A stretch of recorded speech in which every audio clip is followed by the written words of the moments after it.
tontolo zao izy izy atao toerana zay tsara honenana zany hoe mahafinaritra zany toerana mahafinaritra zay nga mamitoky volontarivitra atsika ihany rehefa miasa ao anatina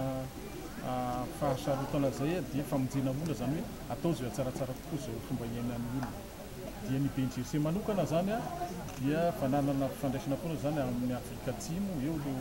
fivoriana isan-karazany sy ny fanatevenana fahalalana na fandraisana anjaran'ny Madagasikara amin'ireny fotoana iraisam-pirenena reny aty amin'ny faritra Afrika. BNGRC koa dia anisany mandefa olona miofana any Afrika Atsimo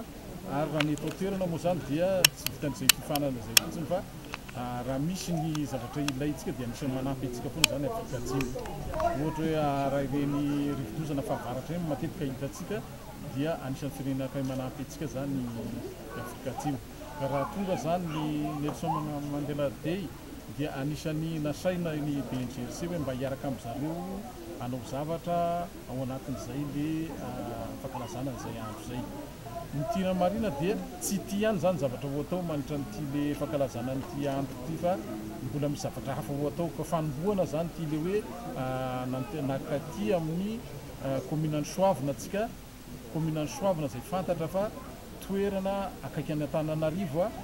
akaiky any Antananarivo zany misy mifanerasera ao zany mifangaro ao zany hoe ambanivohitra sy renivohitr'ny firenena mifangaro ao koa ny hoe tontolon'ny tantsaha sy tontolontsika zay manao an'ireny asa any an-drenivohitra reny mifangaro ao koa ny atao hoe loza matetiky tranga eto Madagasikara dia hitantsika taratra eto hoe manao ahoana ny fomba hiatrehan'ny olona zany. Dia ny zavatra tianao marina koa nefa dia misy ezaka ataon'izany olona zany miasa eto zany na ny fokon'olona io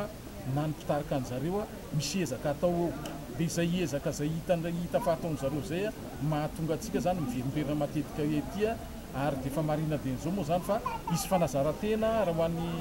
eto Antananarivo manokana zany dia isy fanazarantena ho atao afaka herinandro eto Soavina.